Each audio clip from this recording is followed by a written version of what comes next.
Okay, guys, so today we're going to talk about the pharmacology that occurs for some neurodegenerative diseases. Up to this point, we talked a lot about the autonomic nervous system, about the neurotransmitters and the receptors and different drugs that we can use either as agonists or antagonists in the autonomic nervous system. This lecture is going to kind of be an overview and focus on the central nervous system as opposed to the autonomic, which is peripheral. So first, just to kind of compare and contrast neurotransmission in the central nervous system versus in the peripheral nervous system, where the autonomic nervous system is. Similarities in transmission is just the overall nerve transmission in that you have a presynaptic neuron. The presynaptic neuron releases a neurotransmitter. That neurotransmitter travels across the synaptic cleft, and it binds to its receptor on a postsynaptic neuron. When the neurotransmitter binds to its receptor on the postsynaptic neuron, this triggers some intracellular effects in that postsynaptic neuron. Differences. In general, like the biggest difference between neurotransmission centrally and peripherally is that centrally is much more complex. Peripherally, we typically will have one presynaptic neuron releasing a neurotransmitter onto one postsynaptic neuron. It then goes and that's it. It's pretty simple, very in line. But in the central nervous system, it's much more complex. The number of synapses is far, far greater. So, for example, we could have, one neuron, or we do have, one neuron is receiving impulses, it's receiving messages from tons and tons and tons of other neurons. So there's some stimulatory messages coming in, there's some inhibitory messages coming in, there's tons and tons of messages coming into just one single neuron, and all of those messages are integrated to see if that neuron is going to be stimulated and send a signal off, or if it's not, if it's going to be inhibited. So there's tons of synapses all, sending signals at the same time. There are networks of inhibitory neurons that are active in modulating neurotransmission. Okay, so this is not just stimulatory, sending a signal on. There's a lot of modulation that happens in the central nervous system. We have, GABA neurons, we have glycine. GABA and glycine are both inhibitory neurotransmitters. And there's a lot of modulation that occurs. So not only are we going to be looking at, this stimulating this neuron or this is inhibiting this neuron also. Also, the central nervous system utilizes multiple neurotransmitters. When we looked at the autonomic nervous system, we were essentially just looking at acetylcholine for parasympathetic and then epinephrine and norepinephrine for sympathetic. And that was it, right? It's pretty basic at the end of the day. But when we're looking at the central nervous system, there's so much more going on. Right, we still have, our acetylcholine, we still have the other neurotransmitters, but now we also have GABA, we also have serotonin, we have dopamine, we have glycine, we have glutamate, we have there's so many more neurotransmitters exerting their effects in the central nervous system. So again, overall, it's very complex. In order to understand the synaptic potentials that happen in the central nervous system, or the way that neurons work in the central nervous system, you have to be very, very comfortable with, ion concentrations inside and outside the cell, transmembrane potential, diffusion, inhibitory presynaptic or postsynaptic potentials, and excitatory postsynaptic potentials. All of this should be really, really, well understood. If you're not comfortable with that, I recommend that you go back to my Anatomy and Physiology 1 videos and watch the videos on the nervous system, on nervous, system transmission. Those will be very helpful. Just for us to do a really quick overview here. Remember, when we look at the cell, inside the cell, there's more potassium, which is positively charged. Outside the cell, there's more sodium, there is more calcium, and there is more chloride. Also remember that overall inside the cell is negatively charged. So at rest, inside the cell is negative. It varies based on the cell. A lot of neurons are about negative 70 millivolts at rest. Muscle cells are typically like negative 90 millivolts at rest, but it's negative at rest. In order for this cell, so if this is a neuron, it really should have an axon coming off of it. It should have like dendrites over here, right? But in order for this neuron to be turned on, essentially, in order for it to send an action potential down its axon, it has to get to threshold voltage. And threshold voltage is, we'll say negative 55 millivolts. Okay, so the point is it needs to get depolarized, right? Right now there's a 70 millivolt difference from inside to outside the cell.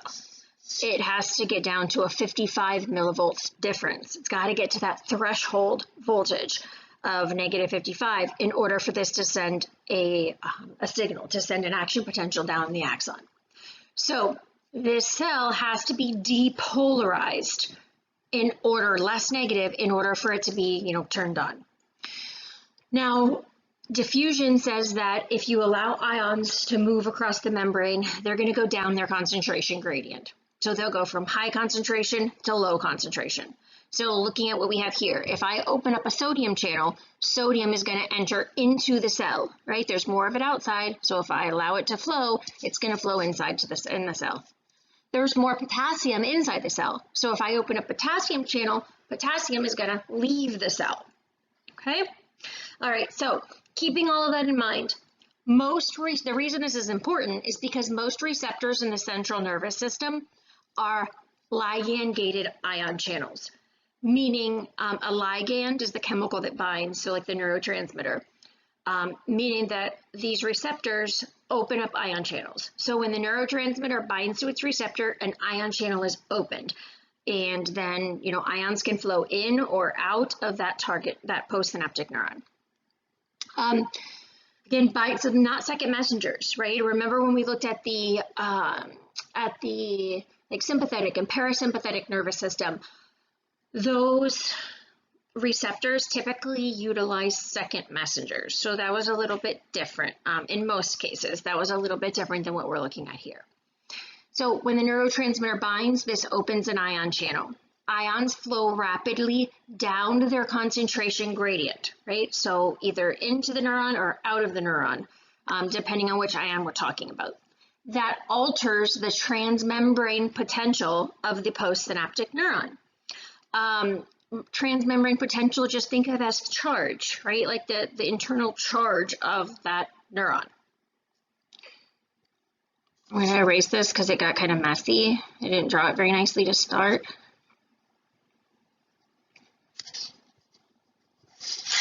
Okay, so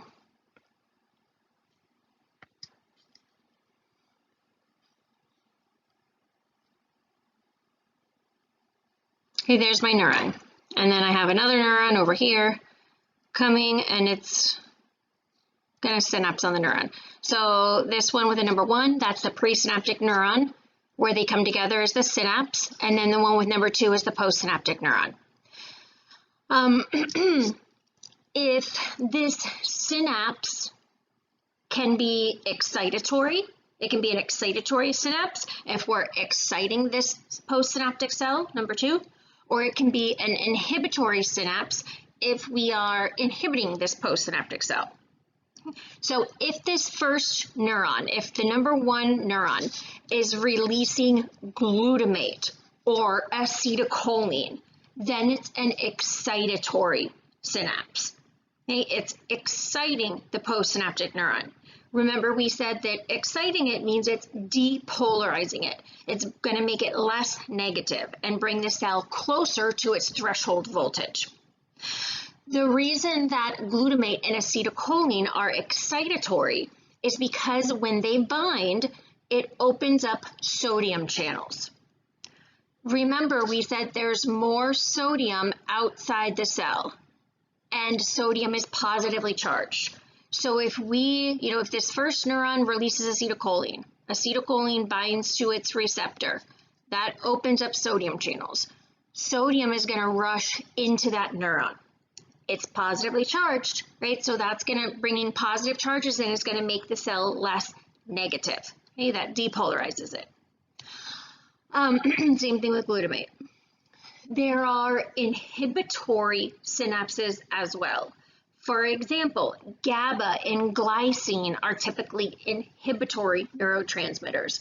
The synapses that utilize GABA will typically inhibit the postsynaptic cell. And the reason for this is that they would either open potassium or chloride channels. GABA opens chloride channels, so GABA always opens chloride channels, but an inhibitory synapse would open a potassium or a chloride channel.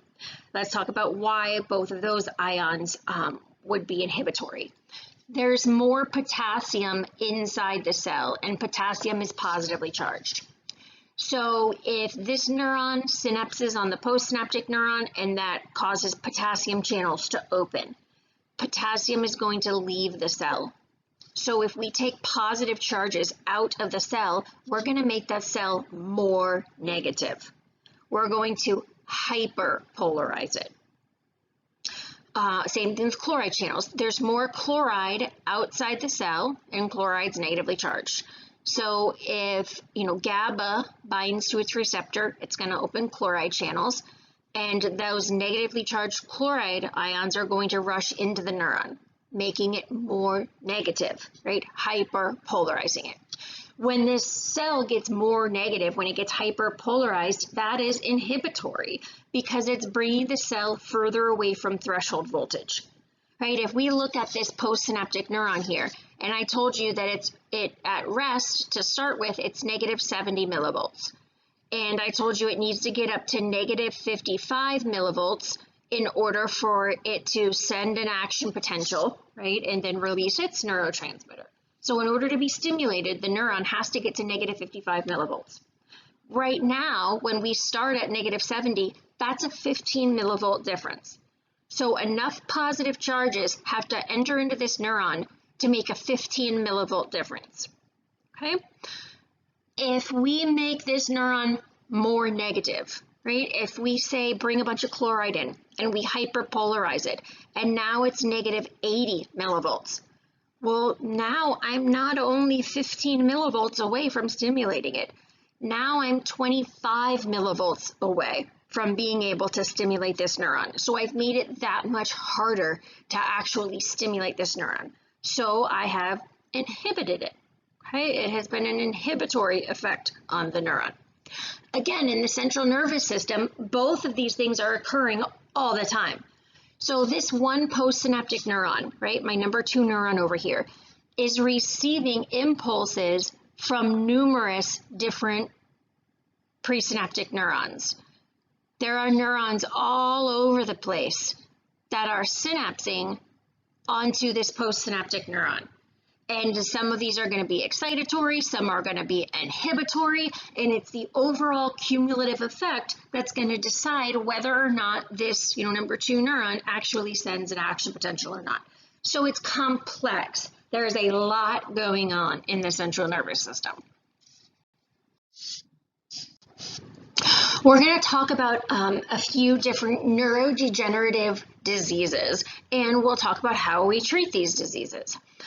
In general, a neurodegenerative disease is associated with the progressive loss of specific neurons in specific areas of the brain. And this loss of neurons results in characteristic disorders, right, or characteristic symptoms that affect movement, cognition, or both.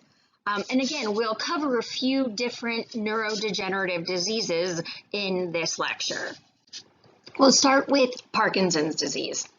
Parkinson's is a neurodegenerative disorder that affects muscle movement.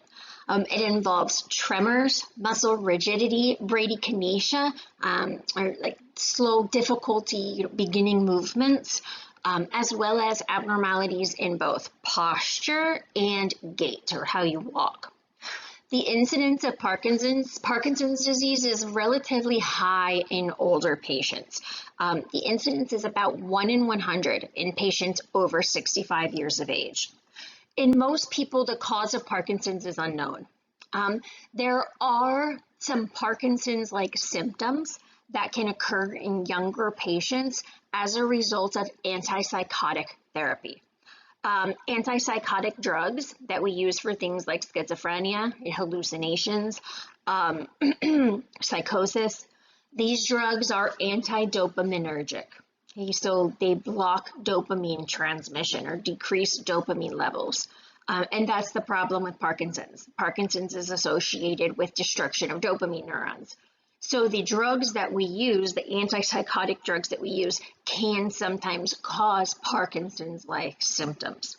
But the traditional Parkinson's disease that's not associated with antipsychotics is much more common in older individuals than it is with younger individuals. And most of the time, the etiology or cause of it is unknown.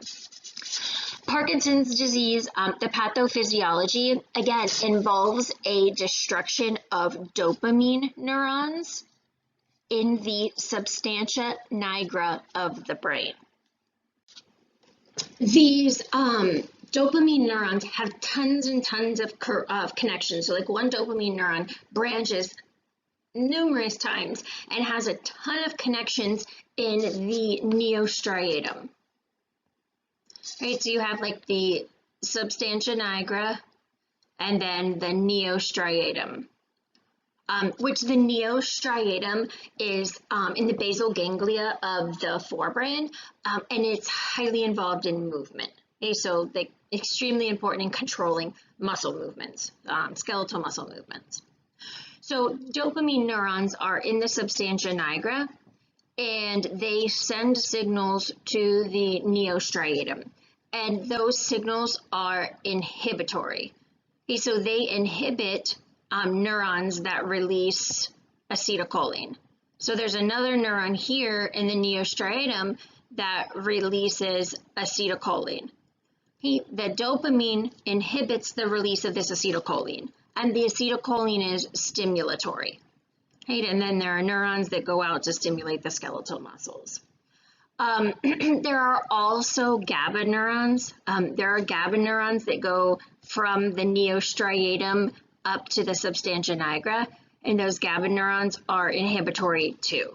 So you'll notice from the substantia nigra to the neostriatum, there's inhibition going in both ways, right? The dopamine is inhibitory. The dopamine is inhibitory, and then the GABA going in the other direction is inhibitory as well. And then the acetylcholine, right? The acetylcholine is stimulatory. Now the release of dopamine here in from the substantia nigra is said to be tonic, which means it's like constantly released. There's this constant inhibition or sustained effect relating to motor activity. So it's like basal, right? It's underneath the surface. It's constant. It's not released because of some specific action. It's not like the dopamine only gets released when you want to use your muscles. It's a constant inhibition on muscle contraction that occurs. So what happens with Parkinson's disease is, again, these dopamine neurons they're destroyed, right? There's this gradual progressive destruction of the dopamine neurons. So we lose dopamine's inhibitory effect on acetylcholine. Okay, so dopamine typically inhibits the stimulation that comes from acetylcholine, but we lose that. Also, this is just saying GABA neurons innervate the substantia nigra, causing inhibition. We just showed you that up here. And then again, the neostriatum has connections that go to skeletal muscle through the motor cortex and the spinal cord.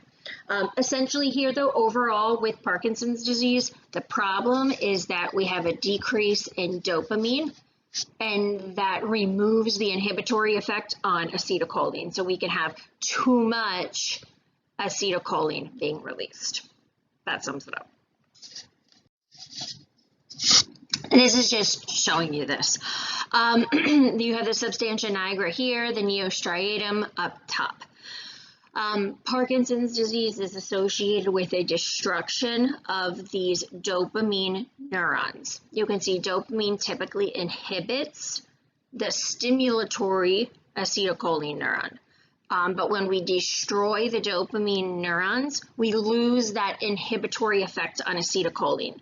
See, so there's this whole chain reaction of abnormal signaling that occurs. And the result is impaired mobility. Treatment is aimed at increasing dopamine in the brain.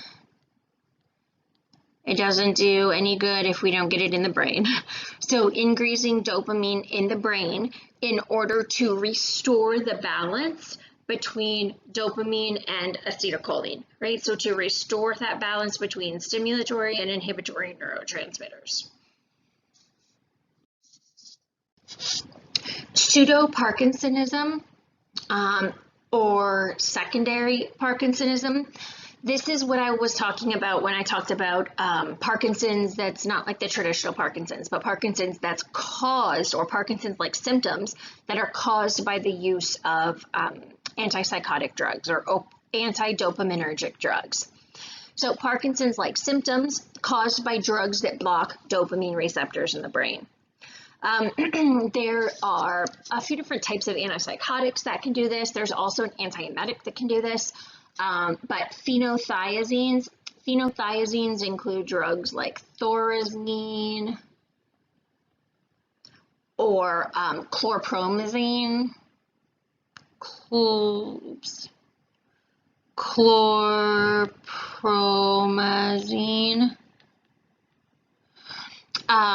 as well as haloperidol, haldol, which is really commonly given in acute psychosis. These are antipsychotics that are used for schizophrenia, agitation. When patients come into the hospital and they're super agitated, we frequently get haldol. Acute psychosis. These drugs are D2, dopamine 2 receptor antagonists in the central nervous system. So they block dopamine receptors. Well, that's the exact problem with Parkinson's. Parkinson's is associated with a destruction of dopamine. So this blocks the dopamine receptor, and it's the same result. Because of that, they can cause Parkinson's-like symptoms, and we will talk about that when we get to antipsychotics. But caution using these in patients with Parkinson's disease because it can worsen the Parkinson's disease. Promethazine. Promethazine is an antiemetic, so we use it for nausea and vomiting. That also blocks dopamine receptors.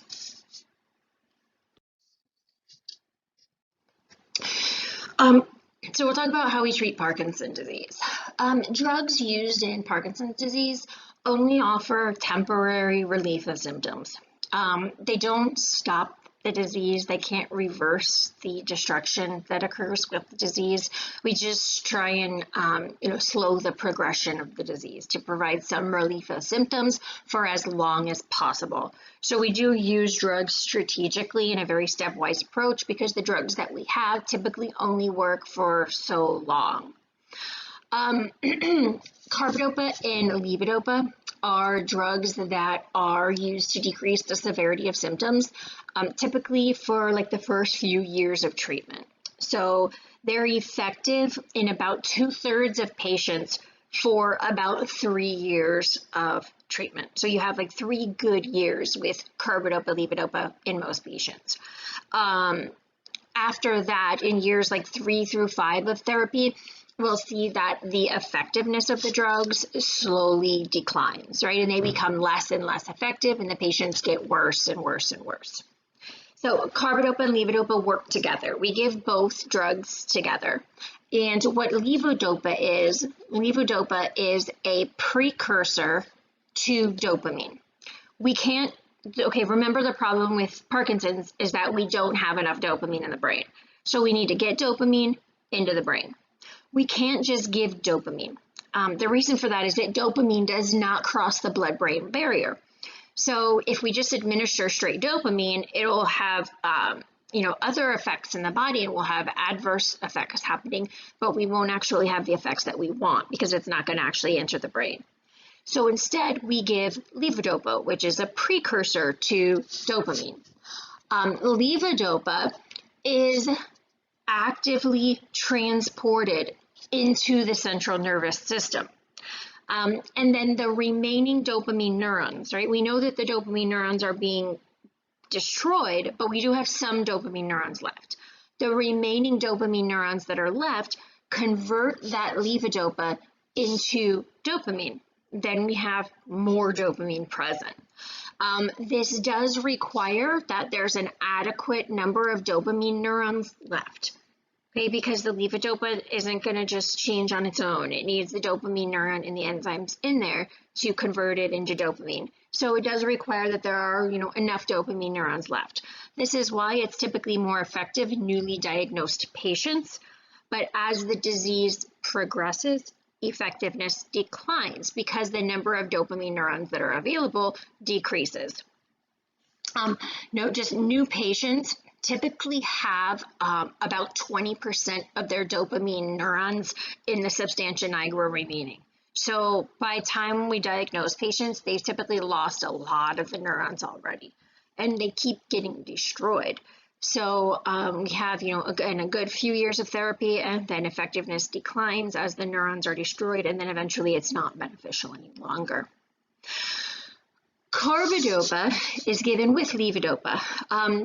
Carbidopa inhibits dopamine decarboxylase peripherally. So when we give this levodopa, some of the levodopa in the periphery of the body gets metabolized by dopamine decarboxylase.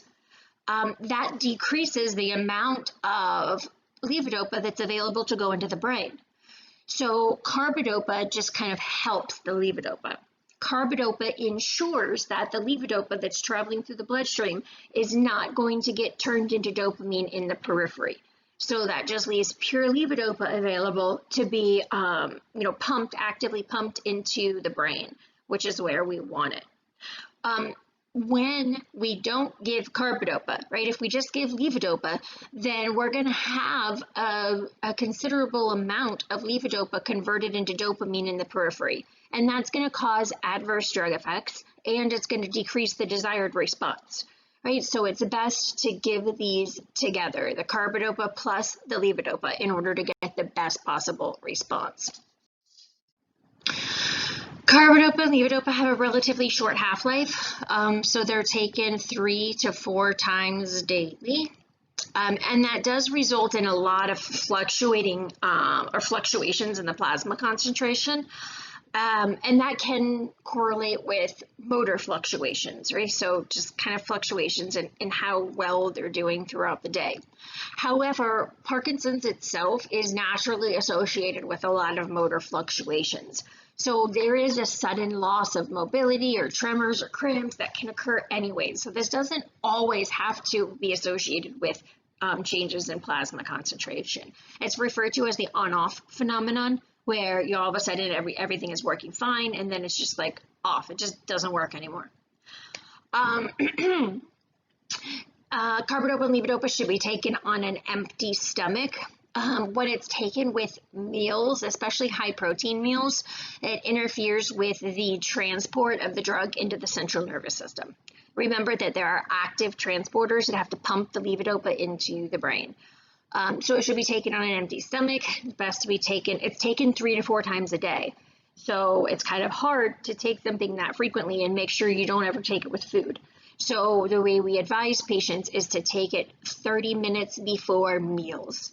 So you can take it 30 minutes before breakfast, 30 minutes before lunch, 30 minutes before dinner, and then at bedtime. Carbidopa and levodopa have a lot of side effects, anorexia, loss of appetite, as well as nausea and vomiting. It can cause tachycardia and hypotension. Blood dyscrasias. Blood dyscrasias are just abnormal counts of, specific type of blood cells. So there are changes in blood cell counts, essentially. It can also cause a positive reaction to ComT test. ComT test detects antibodies that attach or they're attached to the red blood cells. So you can get a positive reaction to ComT test when patients are taking carbidopa, levodopa. The saliva and urine may turn brown, and that's due to the production of melanin that's produced from catecholamine oxidation.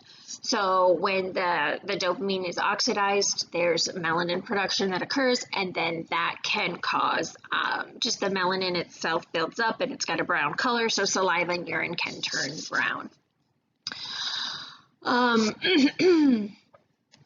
CNS effects are from or are the result of overactivity of dopamine in the basal ganglia.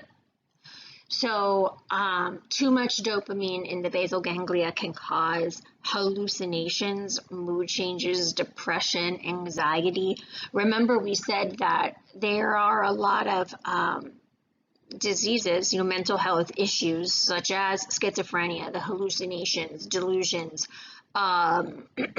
psychosis type symptoms that are caused by too much dopamine. So when we're administering dopamine, it can have unwanted side effects that present as kind of like psychosis type symptoms. Dyskinesias can also occur. Dyskinesias are just involuntary movements. There are a few important drug interactions. One, pyridoxine. Pyridoxine is just vitamin B6. Pyridoxine can decrease the effectiveness of carbidopa-levodopa. The reason for this is that it increases the breakdown of levodopa peripherally. Remember, we don't want it to be broken down peripherally. We need it to be transported into the central nervous system for us. If it gets broken down peripherally, then we can't use it anymore. It's not going to be pumped into the brain any longer. So this is important because patients can get vitamin B over the counter. So they need to be aware of this so that they don't start taking vitamin B6 over the counter and start to have, decreased effectiveness with the carbidopa-levodopa. Concomitant administration with non-selective MAOIs is contraindicated. MAOIs are monoamine oxidase inhibitors. For example, like phenelzine, the drug phenelzine is an example of an MAOI. These are used for depression. We don't use these together because it can cause hypertensive crisis. The reason it can cause hypertensive crisis is because of an overload of catecholamines peripherally. Monoamine oxidase inhibitors decrease the breakdown of catecholamines. They inhibit the enzyme that breaks down the catecholamines. So you end up with increased catecholamines. And then giving additional dopamine on top of that can result in way too many catecholamines peripherally, which can have effects on the heart and vasculature, causing hypertensive crisis. Because of the potential cardiac effects, cardiac patients should be carefully monitored for arrhythmias. Also, psychotic patients can endure worsening of symptoms when they're given carbidopa-levodopa. And this makes sense, right? Because Parkinson's and psychosis are opposites. Parkinson's is too little dopamine, psychosis is too much dopamine. So psychotic patients, when you give them carbidopa-levodopa, they have an increase in dopamine and can have a worsening of symptoms. So it is rather tricky to deal with when you have a patient who has both. Or when you have a patient who has Parkinson's and you give them this drug and then that induces psychosis. It's like, how do you treat the psychosis without worsening their Parkinson's, which we'll talk about in a second. In general, most antipsychotic drugs are generally contraindicated in Parkinson's disease. because again, they would greatly worsen the Parkinson's disease. And the reason for that is that they block dopamine receptors, and we already have an issue with not enough dopamine. Low doses of atypical antipsychotics may be used to treat levodopa-induced psychotic symptoms. So if you have a patient who has Parkinson's disease, you're giving them carbidopa-levodopa, it's working wonderfully, but then they start to get psychotic symptoms, agitation, hallucinations, delusions, etc. Then you can use an atypical antipsychotic to treat those psychotic symptoms. Atypical agents have a decreased affinity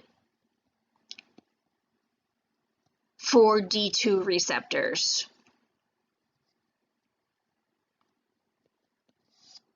So they don't affect the Parkinsons as much. Examples of atypical agents that can be used include quetiapine, which is Seroquel, clozapine, pimavanserin. Pimavanserin is actually indicated for this purpose. Pimavanserin is indicated to treat Parkinson's disease psychosis. It was just approved in the last few years, but it is pretty expensive. Up until this point, it's been pretty expensive, and that's kind of limited its use, but it does have a direct indication for Parkinson's disease psychosis. Selegiline, rasagiline, and sulfonamide are selective monoamine oxidase B inhibitors, so selective NAOB inhibitors. These drugs are used as adjuvants to carbidopa-levodopa. MAOB is used to metabolize or break down dopamine. So if we inhibit monoamine oxidase B, we inhibit the breakdown of dopamine. So that results in an increase in dopamine, which is what we're trying to do with Parkinson's disease. They decrease the dose of carbidopa-levodopa that's necessary. So again, we use them as an adjuvant, we add them on, and that increases the effects of the levodopa and decreases the dose that we need to give. At normal doses, they do not inhibit monoamine oxidase A. MAOA is what metabolizes norepinephrine and serotonin. These don't affect that at normal doses. So we're not increasing norepinephrine a bunch, so we're not worried about hypertensive crisis. At really high doses, they lose their selectivity. So if you're seeing a lot of hypertension and the dose is really high, that might be why. But at normal doses, you don't affect norepinephrine or cause hypertension. Selegiline. Selegiline is metabolized to amphetamine and methamphetamine. So that can be associated with insomnia if it's dosed late in the afternoon. So that is an important consideration. The selegiline isn't dosed late in the afternoon because of the insomnia that it can induce. Rasagiline does not have that stimulant action at all. And it has a much greater potency as well. Sulfonamide doesn't have that stimulant action either.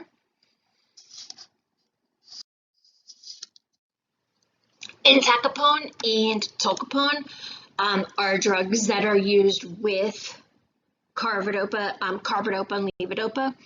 They decrease the wearing off effect of carbidopa and levodopa so that you don't have the symptoms that start to occur, as you're getting towards the end of that time frame of therapy.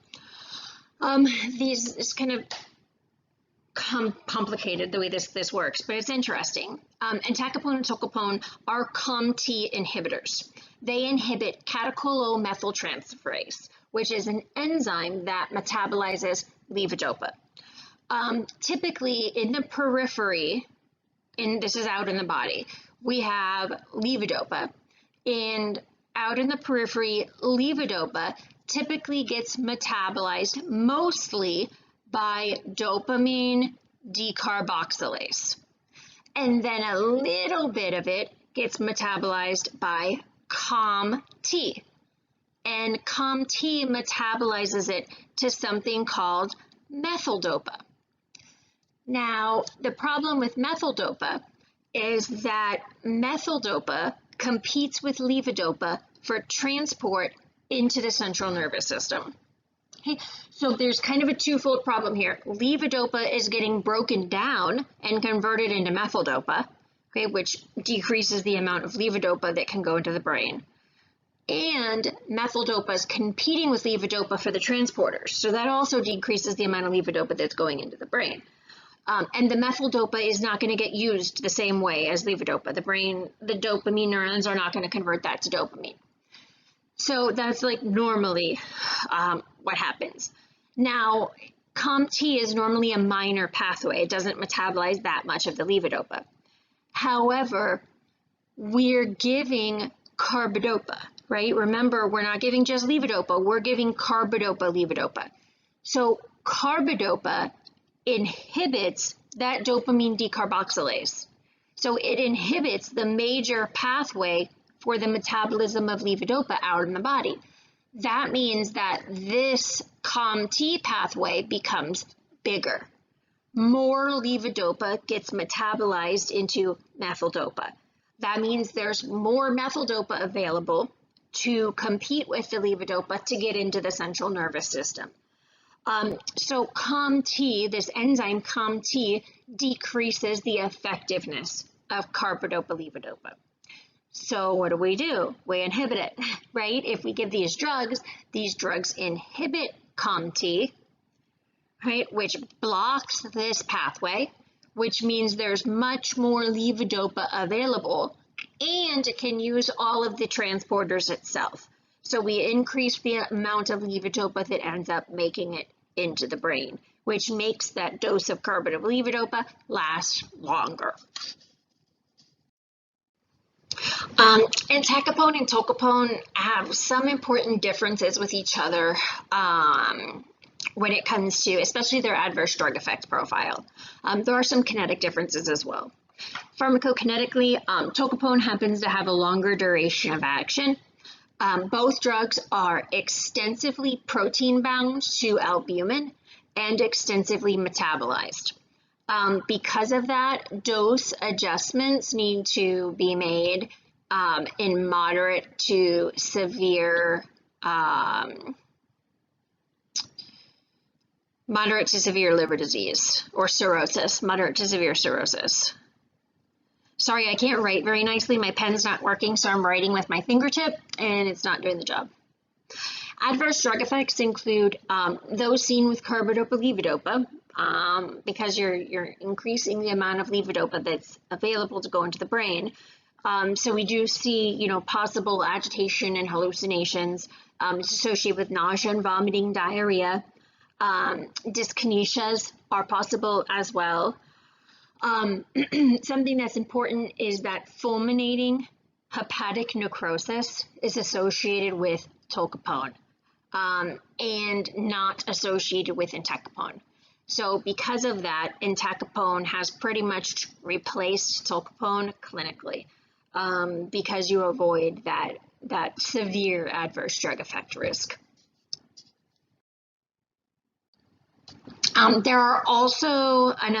another class of drugs used in Parkinson's called the dopamine receptor agonists. These drugs cross the blood-brain barrier and they bind directly to the dopamine receptors and activate them. Bromocriptine is also a dopamine agonist. Bromocriptine. But bromocriptine causes pulmonary fibrosis, vascular fibrosis, and these other agents don't. So to avoid bromocriptine, if possible, if you can use another agent like eropinirole or pramipexole, because you avoid the severe adverse drug effects. So dopamine receptor agonists that are available, they're available in all different dosage forms. Apomorphine is an injectable form. This is used in the acute management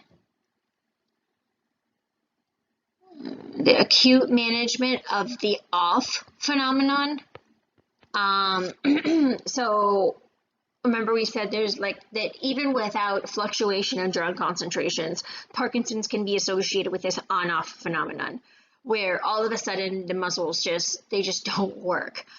There's severe hypomobility. Apomorphine can be injected to treat that severe hypomobility that can occur. Rotigotine is a patch, and then ropinirole and pramipexole are both tablets. Ropinirole is also used for restless leg syndrome, which you can kind of see some similarities, I think, between restless leg syndrome and Parkinson's disease. And you can see with restless leg syndrome why inhibition from the brain would be beneficial. These, again, they bind directly to dopamine receptors and activate them. They can be used either really early in the disease or in advanced disease. They can be used really early disease, especially if they're really young patients diagnosed with mild disease, and then that can delay the need for levodopa. Remember, once you start levodopa, you've got like 3 good years on it, and then a couple declining years after that before it's not really clinically significant any longer. So if you have a younger patient who's got really mild disease, this could provide some benefit and delay the need to actually start the carbidopa levodopa. So you delay the need to start that time clock clicking down. Can also be used in advanced disease to, again, decrease the dose of levodopa that is needed. Adverse drug effects, unfortunately, can limit the use of these. There are some severe adverse drug effects: nausea, hallucinations, insomnia, dizziness, orthostatic hypotension, and constipation.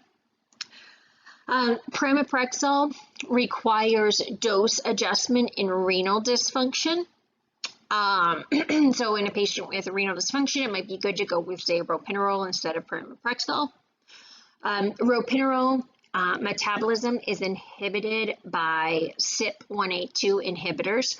So the fluoroquinolones, which are antibiotics like ciprofloxacin, levofloxacin, moxifloxacin, those all act as CYP1A2 inhibitors that would inhibit the metabolism of ropinirole. So that's just a really common drug interaction to look out for. Amantadine is actually an antiviral, but we've seen that it has some anti-Parkinsonian actions. Some of the effects that we see with amantadine are increased dopamine, which is good in Parkinson's disease. We see a blockade of cholinergic receptors, which is good because remember, the role of dopamine in this area is to inhibit acetylcholine. So if we see a blockade of those acetylcholine receptors, that's essentially what we wanted to do with the dopamine anyways. And we also see some inhibition of NMDA receptors. Amantadine is less efficacious than levodopa, so it doesn't work as well as levodopa, and tolerance to the drug develops more quickly, so it's not effective for a very long period of time. However, it's typically associated with fewer adverse drug events, so patients tolerate it better. Adverse drug effects that are possible include restlessness and agitation, confusion, hallucinations, orthostatic hypotension, urinary retention, peripheral edema, and dry mouth.